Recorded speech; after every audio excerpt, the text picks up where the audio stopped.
사도행전에서 아주 심도 있게 중요하게 반복적으로 다뤄지는 사건이 있다면 그것이 바로 사도 바울의 회심 사건일 것입니다. 총 3번 이 내용이 사도행전에 등장하는데요. 지금 바울이 어떤 상황이죠? 유대인들에게 죽기 직전까지 두들겨 맞고 있었던 그때 천부장이 와서 그 일을 중지시키죠. 아마 그가 오지 않았더라면 그는 죽었을 것입니다. 그리고 천부장에게 결박이 돼서 체포가 돼서 끌려간 자리에서 그가 나는 로마 시민권입니다라고 말했다면 그가 자유롭게 풀려날 수도 있었겠지만 그렇게 말을 하지 않았습니다. 왜냐하면 지금 이 말을 하기 위해서인 것입니다. 내가 어떻게 예수님을 만났는지. 그러니까 바울의 입장에서는 이 고백과 이 복음이 자기 생명보다 귀한 것이에요. 그리고 층대 앞에 서서 그 아래에 있는 유대인이라고 하는 그 자부심을 목숨보다 더 귀하게 여기는 그 수많은 유대인들 앞에서 지금 이 말씀을 전하고 있는 것입니다. 복음과 유대주의가 충돌한 것이죠. 그런데 그 유대주의에 가장 앞장섰던 인물이 누구입니까?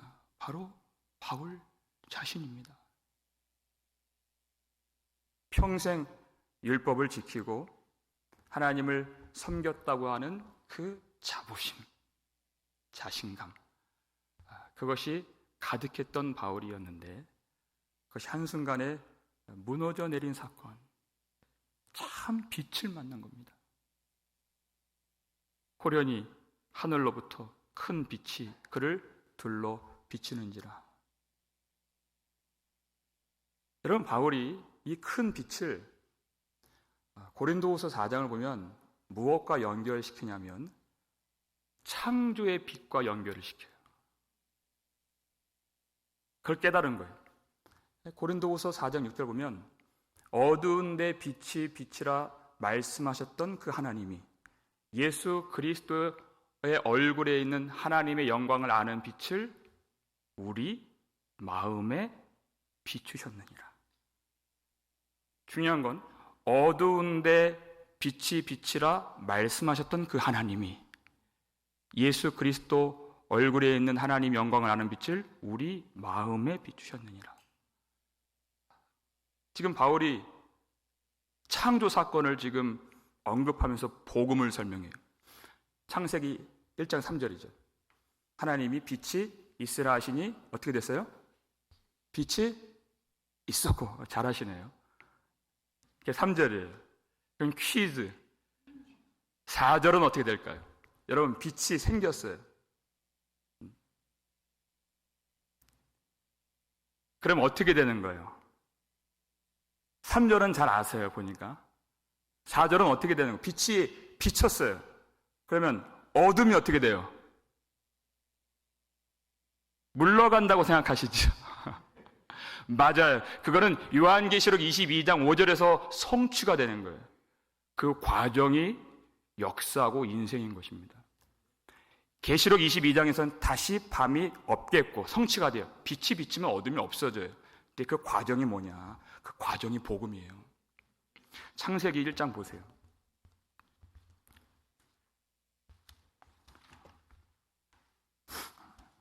(3절은) 잘 아시죠? 4절 어떻게 돼요? 함께 읽어볼까요? 빛이 하나님이 보시기에 좋았더라. 하나님이 빛과 어둠을 나누신다는 거예요. 이 과정이 중요한 것이에요. 어둠은 나중에 없어져요. 다시 고린도후서 4장 6절. 바울이 이걸 깨달은 거예요. 하나님이 어디에 빛을 비추신다고요? 어두운 데에 빛이 빛이라 말씀하셨던 하나님이 그렇게 되어 있어요. 그걸 어떻게 적용해요? 우리 마음에 비추셨느니라. 그러면 바울이 지금 깨달은 게 뭐예요?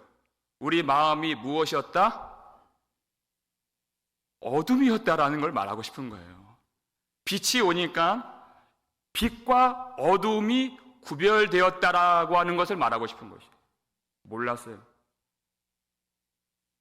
왜냐하면 유대인들이 죽어도 이것을 인정하고 싶지 않은 대목이었기 때문에. 왜냐하면 하나님이 율법을 주셨죠. 그러니까 빛이 내 안에 있다고 생각했어요. 그런데 하나님이 참 빛이신 예수님을 보내신 것이에요.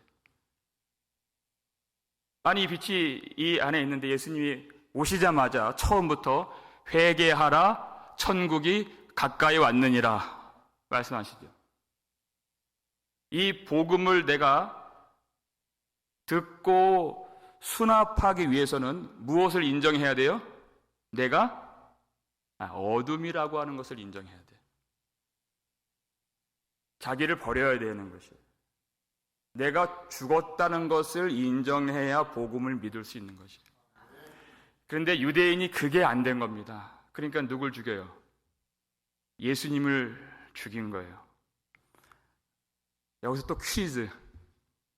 무엇으로 죽였을까요? 무엇으로? 뭐라고 말씀을 하시는 것 같아요?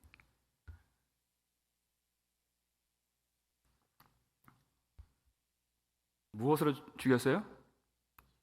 네? 율법으로 죽였다는 것이.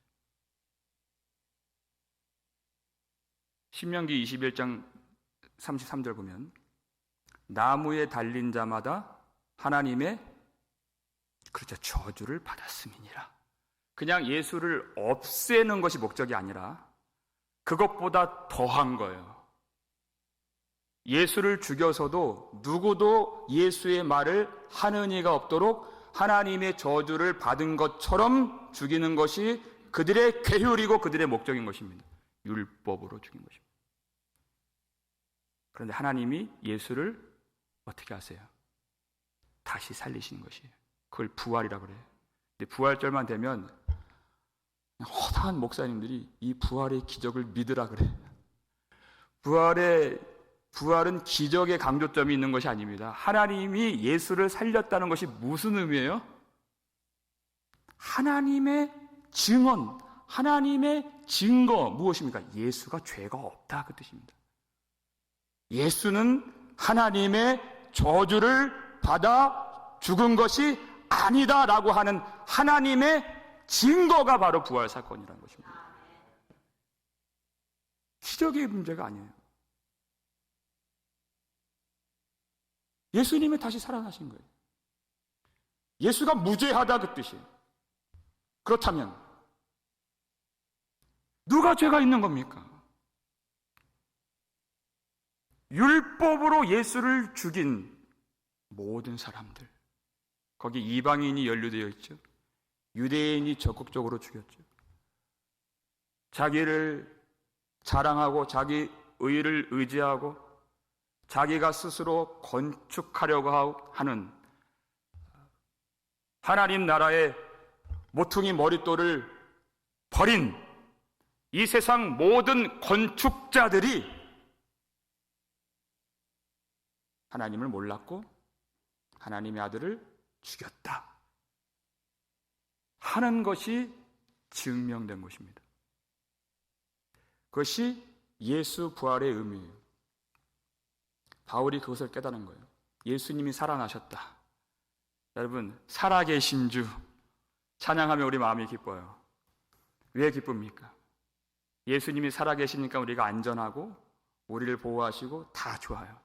근데 그건 너무 초보적인 고백이고 모든 것을 건너뛴 고백인 것이.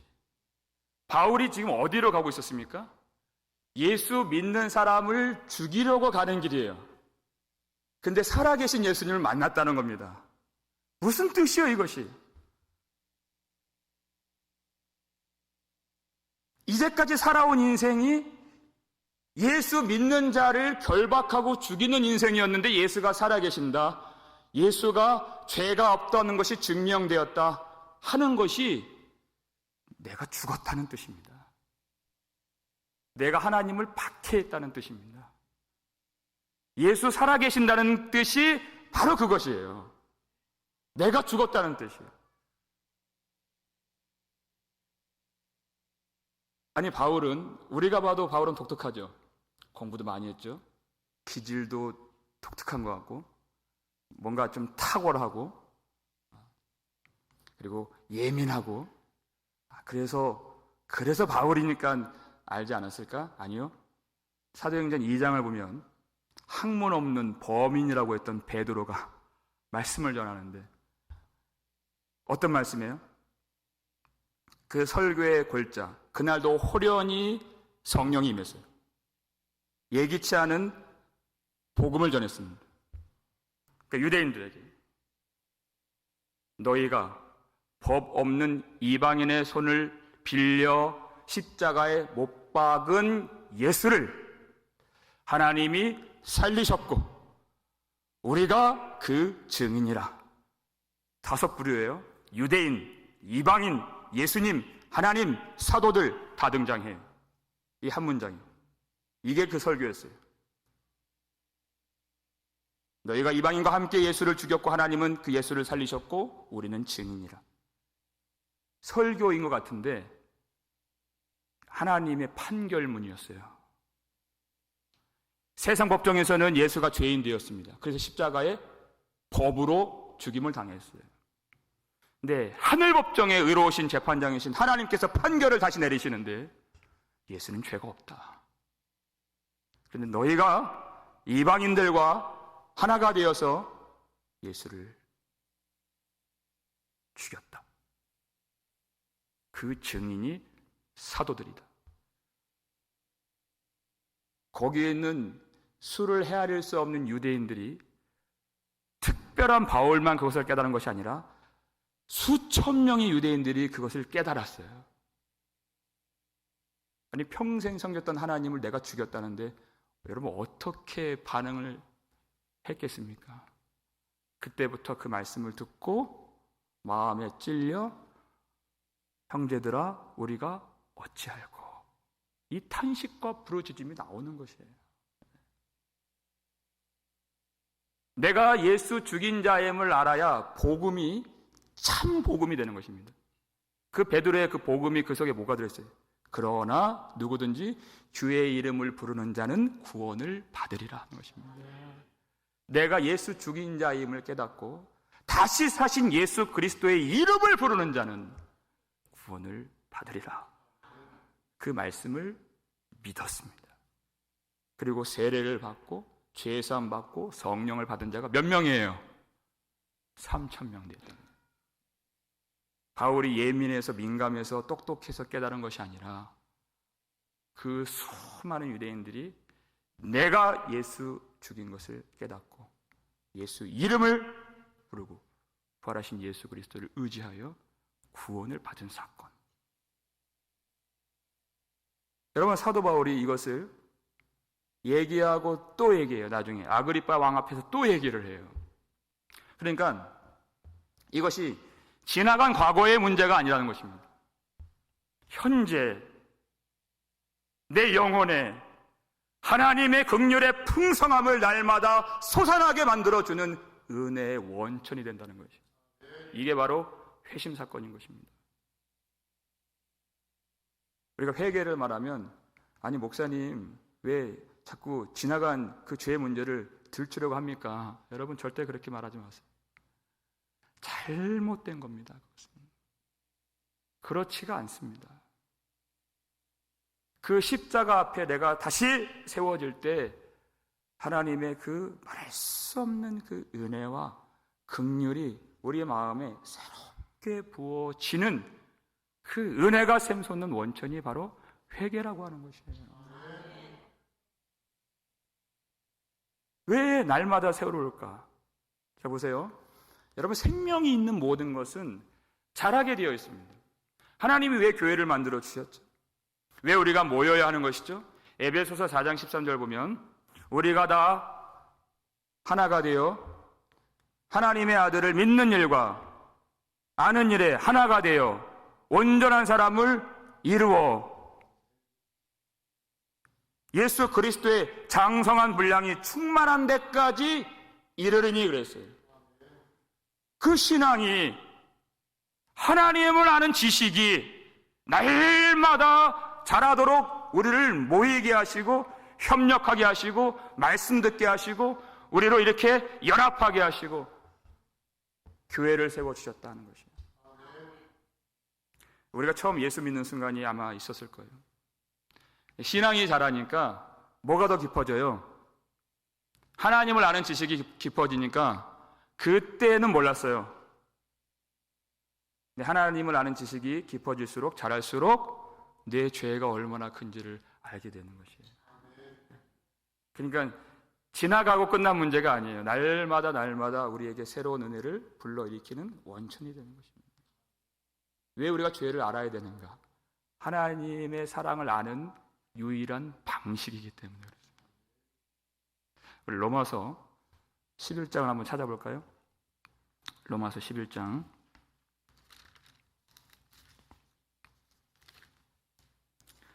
32절 말씀을 보시면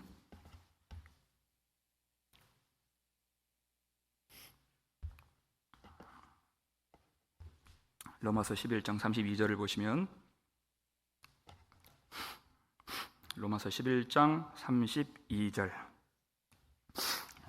우리 함께 읽어볼까요? 시작. 하나님이 모든 사람을 순종하지 아니하는 가운데 가두어 두심은 모든 사람에게 긍휼을 베풀려 하심이로다. 아멘.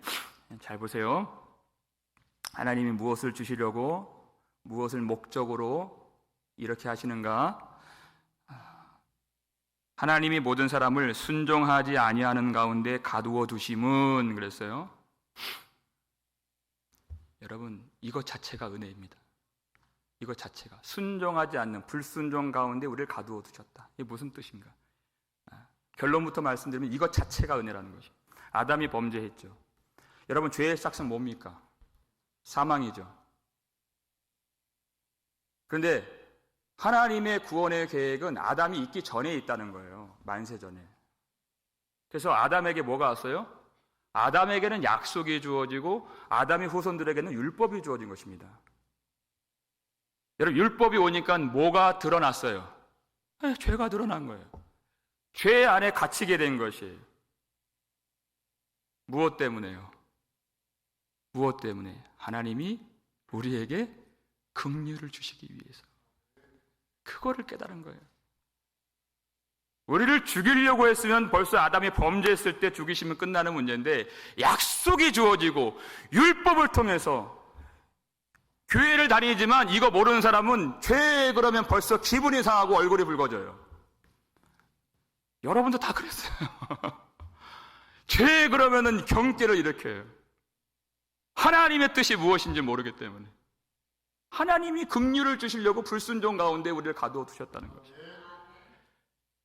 이거를 알게 된 거예요, 바울이. 기분 나빠할 게 아니라, 목사님 맨날 왜 그 소리입니까? 할 게 아니라, 하나님이 우리에게 무엇을 주시려고 하시는 거예요.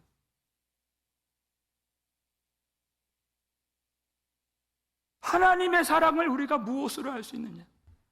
사업이 잘 되면 하나님의 사랑을 아나요? 우리 가족들 건강하면 하나님의 사랑을 아나요? 세상에는 건강하고 사업 잘 되는 사람이 숱하게 있습니다.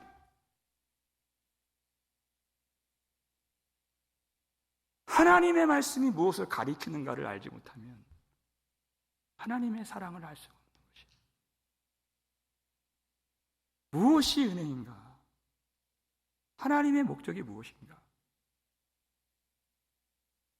그것을 깨달으니까 바울이 뭐라고 고백을 하는지 여러분 33절부터 36절까지 우리 함께 읽겠습니다. 시작. 깊도다 하나님의 지혜와 지식의 풍성함이요 그의 판단은 헤아리지 못할 것이며 그의 길은 찾지 못할 것이로다. 누가 주의 마음을 알았느냐? 누가 그의 모사가 되었느냐? 누가 주께 먼저 드려서 갚으심을 받겠느냐? 이는 만물이 주에게서 나오고 주로 말미암고 주에게로 돌아감이라. 그에게 영광이 세세에 있을지어다. 아멘. 하나님이 우리 잘되게 하셔서 하나님께 영광 돌립니다. 여러분, 우리 그 초보적인 수준을 벗어나야 되는 거죠. 하나님이 우리를 순종하지 아니하는 가운데 가두어 두심의 의미가 무엇인지를 아는 사람, 진정한 찬송을 영원토록 부를 수 있는 것입니다. 하나님의 사랑이 무엇인지 알기 때문에 그 사랑 앞에서 그 사랑을 신뢰하기 때문에 내 죄악을 내어놓을 수 있는 것이, 내가 그 사랑 믿지 않으면 말할 수 없습니다. 내가 나를 의지하지 않고 내가 그 사랑을 의지하기 때문에 자백할 수 있는 것이에요. 내가 그 사랑을 받았기 때문에 주님 앞에 회개로 나아갈 수 있는 것입니다. 그것이 하나님의 긍휼과 자비의 원천이 되는 자리이기 때문에. 그러니까 바울이 뭐라고 그래요? 로마서 5장 20절에서 죄가 더한 곳에 은혜가 더욱 넘쳤나니. 이 비밀이에요. 깊도다 하나님의 지혜에 보여하심이 그래. 도무지 사람이 찾을 수가 없고 그 속에 들어갈 수가 없는 그것을 하나님의 빛이 비추어서 일방적인 하나님의 열심으로 그것을 깨닫게 만들어 주신 것이에요. 그 은혜를 아는 자, 하나님의 사랑이 어디로부터 오는가를 아는 자, 그가 그 사랑의 길로 순종하며 또 기뻐하며 나아갈 수가 있는 것입니다. 누가 회개를 할 수가 있습니까? 하나님의 사랑이 먼저 그에게 다가가고 그를 만져주신 사람, 그 사람이 회개를 할 수 있는 것이에요. 바울이 지금 이 층대 아래에 있는 유대인들, 자기와 똑같은 그들에게 억압하고 그들을 정죄하고 판단하려고 이 복음을 말하는 것이 아니에요. 유일하신 참 하나님이 누구이시고 그가 보내신 자 예수 그리스도가 누구이신가, 그것을 알게 하려고, 그 긍휼의 크신 은혜와 사랑을 그들도 누리게 하려고 이 복음을 전하는 것이에요. 여러분, 그 사랑을 알면, 바울이 그 다메섹 도상에서 뭐라고 했다 그랬습니까? 오늘 본문에 돌아와서 10절 보니까 내가 이르되 주님 무엇을 하리이까, 이렇게 하겠습니다. 바울이 주님이라고 부르고 있어요. 예수님을 주님이라고. 지금 바울이 이제까지의 인식, 바울이 생각하는 예수님 어떤 존재였습니까? 너무나도 미운 존재였어요. 예수님이. 그렇죠? 근데 주님이라고 불러요. 바울이 지금 예수의 제자들을 결박하러 가는 길이었잖아요. 왜요? 예수가 밉기 때문에. 남녀를 막론하고 결박하러 간다 그랬어요. 9장 보니까. 그러니까 그 사람들이 갖고 있는 자질이나 조건이 미운 것이 아니라 그 사람은 몰라요, 누군지. 근데 오직 이유는 하나, 예수가 미우니까 그들이 죽이고 싶을 정도로 미운 겁니다. 그랬는데 예수를 주님이라고 이제 부르는 거죠. 여기서 우리가 알 수 있는 것은 다른 사람들이 어떻게 한 것과 자질과 그 무엇 때문에, 조건 때문에 그래서 미워하는 것이 아니다. 이유는 한 가지예요. 예수를 사랑하지 않기 때문에 미움이 생긴 것입니다. 왜냐하면 이제까지 그 전에 바울은 어땠습니까? 자기를 의롭다고 여겼죠. 어둠인 줄 알지 못했죠. 내가 의롭다고 여기니까 선악을 알게 하는 나무의 실과를 먹은 그 뭐예요? 판단이 나오는 거예요. 누구든지. 그 판단이 어디까지 가요? 예수님까지 판단해서 죽인 것이 십자가 사건인 거예요.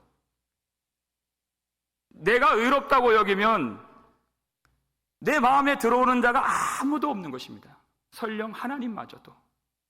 그래서 그것이 불평으로 나오고 원망으로 나오는 것이에요. 하나님을 모른다는 것입니다. 그래서 하나님께서 백날 우리가 다니는 이 신앙생활, 이 교회생활이 그저 죽은 종교생활이 되지 아니하도록 우리에게 때로는 그 미움을 통해서 책망하시는 것이에요. 그것이 무엇인지. 에베소 교회가 그 책망을 받았잖아요. 너희 처음 사랑을 버렸노라. 이 처음 사랑이 무엇입니까?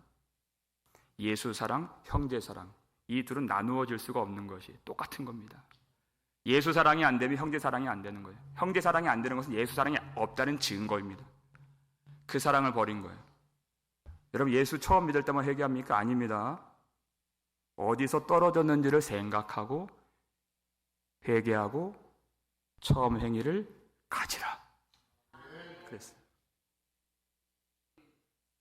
그러니까 죽은 종교생활 되지 말고, 만약 미워하는 무엇인가 가정이 있다면, 교회 안에 있다면 그것이 얼마나 우리가 주님을 치는 일이고 주님을 미워하는 일인가를 깨닫고 어디서 그 사랑이 떨어졌는지를 생각하고 다시 가서 그 십자가 앞에서 회개하고 그 사랑을 가지라.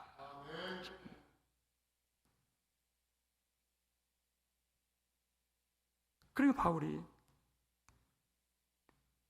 부활하신 주님 만나고 자기 모든 것들이 다 무너져 내리고 주님 무엇을 하리까?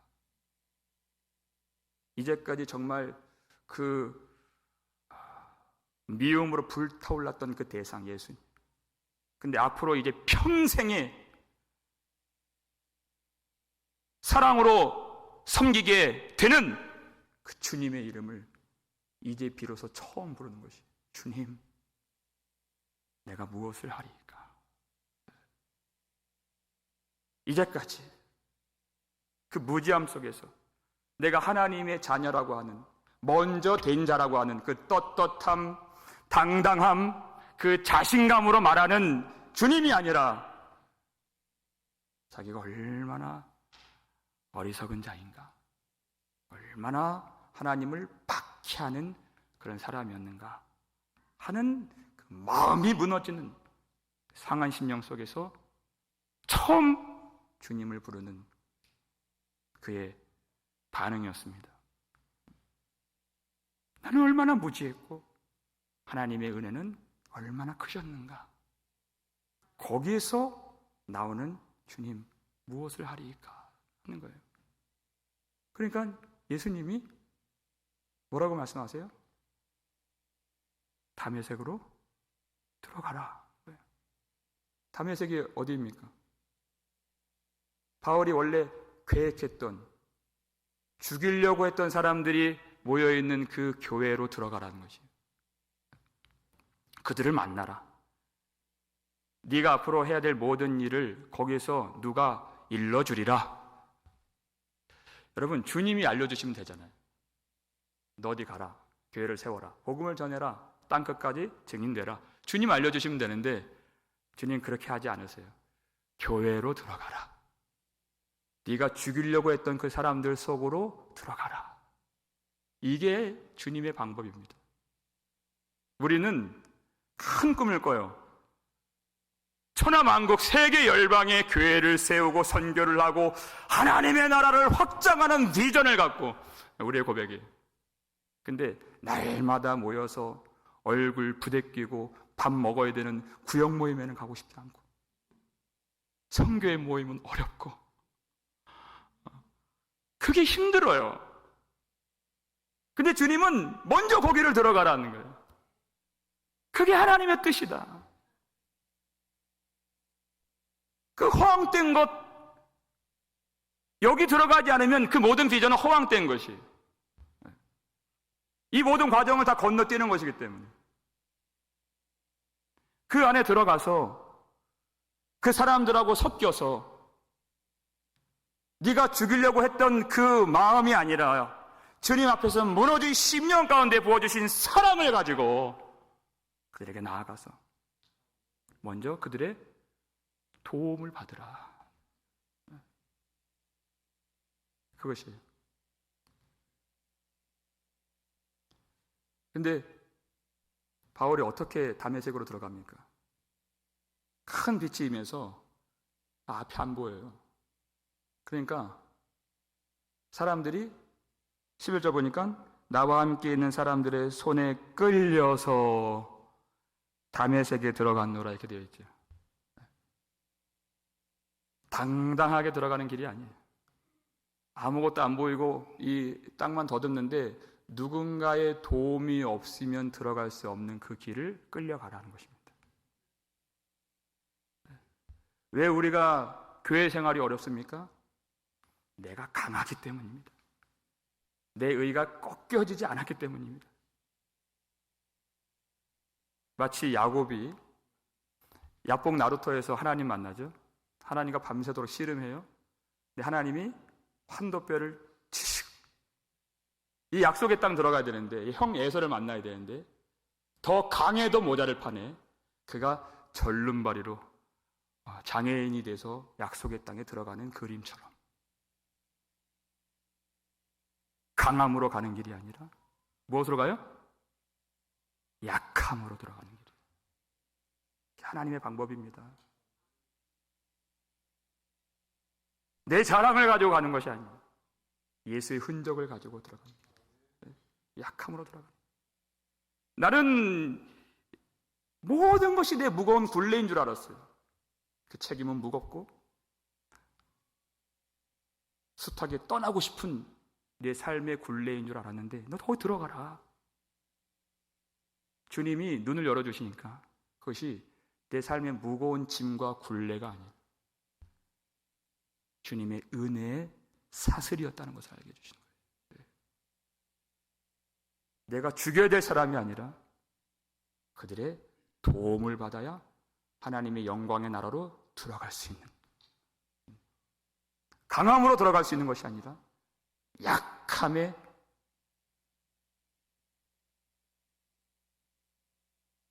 길로 우리를 인도해 주신,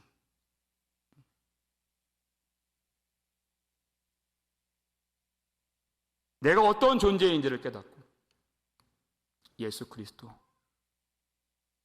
하나님을 박해하고 하나님을 죽인 자라 그런 흔적을 가지고 그 상한 심령 가운데 넘치도록 부어주시는 하나님의 은혜와 사랑을 가지고 그곳에 들어가는 것입니다. 주님 만나기 전에 그의 마음에는 미움과 살기가 가득했던 마음이었지만 예수님이 그의 죄를 깨닫게 해주시고 그 무너진 마음에 사랑을 부어주신 이후에는 주님이 주신 용서와 은혜와 긍휼과 사랑과 의지하는 마음이 그 속에 가득하여서 그 교회 안으로 들어가도록 주님이 허락해 주신 것입니다. 그것이 우리가 다메섹으로 들어가는 여정인 것입니다. 여러분, 오늘 우리에게 주님이 우리 마음을 새롭게 해 주실 줄 믿습니다. 내가 어떤 존재인지를 명확하게 깨닫게 해 주실 때 그 무너진 마음에 하나님의 사랑을 다시 충만하게 부어주시고 주님 무엇을 하리이까? 그 사랑이 이제는 시키는 대로 어디든지 언제든지 순종의 길을 걸어가며 그 걸어가는 걸음 속에서 우리 주님 향한 처음 사랑이 회복되고 주님께서 기도하신 대로 우리가 온전히 그 사랑 안에 하나가 될 수 있는 거룩하고 복된 교회가 될 수 있기를 주의 이름으로 축원합니다.